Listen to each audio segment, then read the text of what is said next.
Hello and welcome back to Will's World, where we don't just have one obsession, we have 100. And today's obsession is going to be talking about England football, Thomas Tuchel, the new German England manager, which I don't feel really is important, but it seems like people are hung up on that. Has named his first squad for this next international break, which is, nothing serious. There's no kind of serious matches involved, but it is a chance for him to obviously get a first look at these players in his first kind of international window and game. So I was kind of watching a few videos this week about various players that could kind of break in. A lot of them were like obviously younger players, uncapped players. However, it feels like on the whole Tuchel's gone with experience and character, because there's been quite a few interesting call-ups. So I guess the one that will grab most of the headlines is Marcus Rashford has been included, but we'll go through it by position and we'll talk about each player should we need to. So goalkeepers, 4 goalkeepers, which is a little bit strange. We've got Dean Henderson, who's having a great season obviously, and has always been tipped to be involved obviously with the England setup as a regular. It's hard to knock out obviously Jordan Pickford, who's also been picked, who probably is going to go in there as number 1, but having 4 keepers tells me that he's probably maybe even going to change some at half time just to see how each goalkeeper does. So Dean Henderson, John Pickford mentioned, Aaron Ramsdale, who obviously, with Southampton isn't having the best season, but again, he's been around the setup for a long time and, he's still thought highly of despite, his really bad record of relegation. And then James Trafford of Burnley, someone I think probably out of all these 4, it's probably going to be the number 1 eventually. I mean, it's going to be tough. Him and Dean Henderson might fight it out when Pickford eventually calls it a day, but Pickford's still got a few years left. So yeah, 4 goalkeepers, bit of a surprise. Moving on to defenders, Dan Burn, really on board with this. I think, I've always kind of felt like he could bring something to the team. He's not, I think he's uncapped so far, which is strange. I'm not sure whether he has been called up at some point or whether this is his kind of debut squad, but yeah, absolutely versatile player, strong, seems like a strong character as well, so definitely okay with him being in there. Levi Colwill, similar. His performances definitely warrant his inclusion, and going forward as we've got aging kind of defenders, I think we need to blood that type of player more regularly. Matt Gahey, who will play. I go back to when Barnes played Swansea in the playoff final not many years ago, a few years ago now in the COVID season, and we were in a good run and we had a good striker at the time in Daryl DK, and Gahey just bossed him. I think even then you can kind of see where he was going. Reece James, bit of a surprise, but not a surprise. I mean, he worked with Tuchel at Chelsea, so you kind of expected him to pick a few players that he could trust. And yeah, on his day, he's a captain now as well for Chelsea. I think, bit of a surprise, but I guess, currently in the situation, especially with some injuries, you get that, and you just hope he doesn't get injured. Ezri Konsa, great for Aston Villa this year. I think he probably would partner Matt Gahey for at least some of these matches. And then Miles Lewis-Skelly, again, definitely warrants his place in the squad for his performances for Arsenal. Livramento, we definitely need players in his position. And again, young player, why not include him? I don't have any complaints with that. And Newcastle, obviously, again, similarly, are having a good season.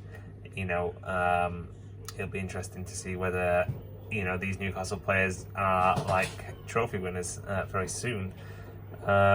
That will boost their confidence. Kwanzaa, Liverpool, great season for him.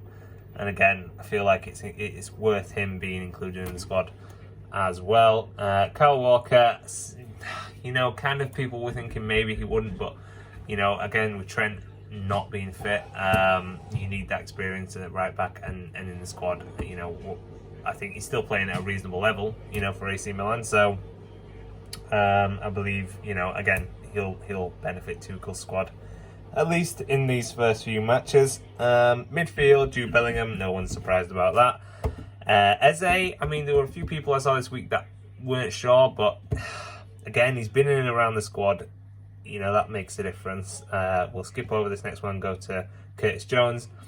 It's difficult. I think he probably should be give him more an opportunity in England shirt, because he's coming to his own in Liverpool. He's been around players such as Jordan Henderson, who we'll talk on too. And so yeah, I think this is a good opportunity this window for him to stake a place in that midfield. He brings tenacity. Yeah, he's one of those players that maybe he's a little bit fiery, but I don't. Why would you want to coach that out of him? He's got passion. Cole Palmer, again, his form's not been great for Chelsea, but you can't ignore what he's been achieving, and I think he could just do with a little bit of confidence boost. He's still one of the first names you would think for that midfield. Declan Rice is obviously the first name on the team shirt for midfield, other than Jude Bellingham, so that's pretty straightforward. And then Morgan Rogers, again, Villa having a great season.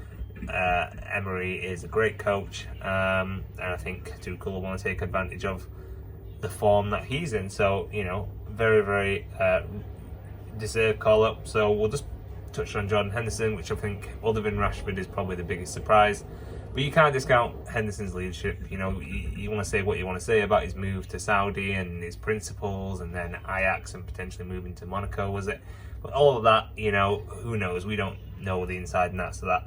And so Tuchel's looking at, how can I bring in someone to help me get used to how the teams work, and even how St. George's Park works, and all the kind of little bits. I feel like Henderson is that role. He might not play, probably might not get many minutes, but he's that character you want, especially in these early days, to help out. He's been a general under Southgate, so why not include him at this moment? Is obviously, Morgan Gibbs-White for me is the one that I would have been, more excited to see in the squad, but he's not been picked. Whether he's injured, I don't know. Tuchel might fill us in. Moving on to forwards, Jarrod Bowen, West Ham. I think he brings us a very different option, and I like the fact that he runs with the ball, and we don't see a lot of that these days. So definitely think on his performances for West Ham, deserved. Foden at Man City. Foden's always going to be included, because ultimately he has that similar to Gascoigne factor, where you just don't know what he's going to do. He could disappear in a game. The game might pass him by a little bit, but he's always going to be involved there and thereabouts and provide skill and quality. And again, you can't deny his experience in England shirt, his experience at tournaments. Anthony Gordon, great player. I think he'll have a big part to play in Newcastle's Cup final. Again, who knows what it's like behind the scenes. He's a little bit fiery and things like that, but again, I think you need that in this England squad. Harry Kane, who will be captain, obviously, no surprises there. Worked with Tuchel at Bayern, had a great record. He's got a great record this season. He's still performing. He's still England's captain. Him and Henderson, Kyle Walker, people like this in this squad are going to be, really significant for Tuchel. And if he's fit, Kane will play. Ultimately, that's what will happen.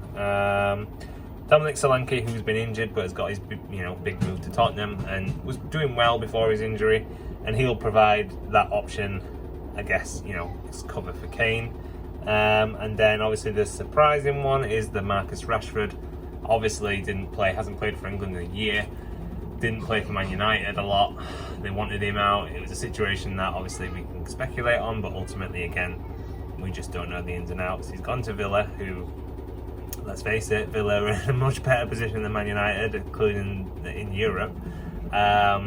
So yeah, I don't see the big deal about it. Yeah, it's surprising, and probably, maybe we would like to see a Liam Delap being called up.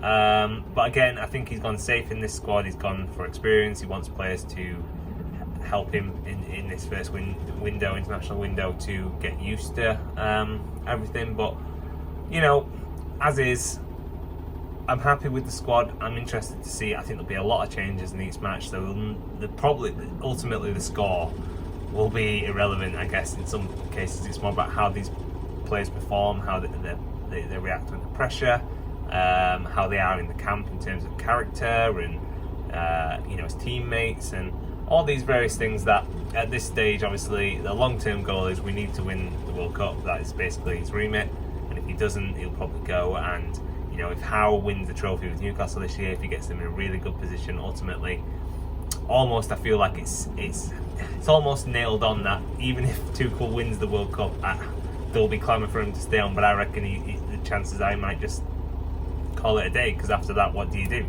And then you could have Eddie Howe build upon that, and I think that's potentially where we will go. So yeah, overall, happy with the squad, interested to see where we go from here, interested to see how many of these players get time and minutes, but yeah, not too bad overall. We'll see what happens. Thank you guys for watching, I really appreciate it, and as always, please take care, and peace, love and prayers.